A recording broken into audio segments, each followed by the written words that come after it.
कोणत्याही धर्माबाबत चुकीचं बोलणं संविधानाला धरून नाही. राष्ट्रवादी काँग्रेस हा धर्मनिरपेक्ष विचारांचा पक्ष आहे. नितेश राणेंच्या वक्तव्याचा सुनील तटकरेंकडून निषेध. नितेश राणेंची भूमिका महाराष्ट्रासाठी घातक. नितेश राणे महाराष्ट्रात जातीय तेढ निर्माण करतायत. शिवसेना उद्धव बाळासाहेब ठाकरे पक्षाच्या शरद कोळींची नितेश राणेंवर टीका.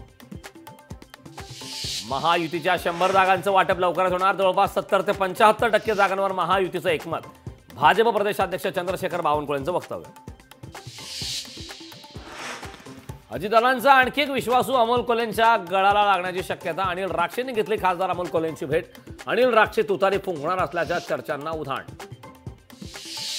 दिल्लीचे मुख्यमंत्री अरविंद केजरीवालांनी जामीन मंजूर. कथित मद्य घोटाळा प्रकरणात केजरीवालांना सर्वोच्च न्यायालयाचा मोठा दिलासा. आजही देशात लोकशाहीचा पाया भक्कम आहे. अरविंद केजरीवालांच्या जामिनावर शरद पवारांची प्रतिक्रिया.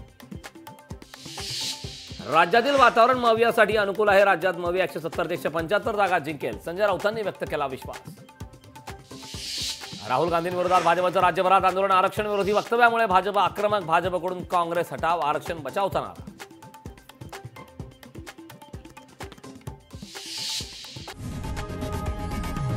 लोकशाही मराठी ऐका, पहा, जागरूक रहा.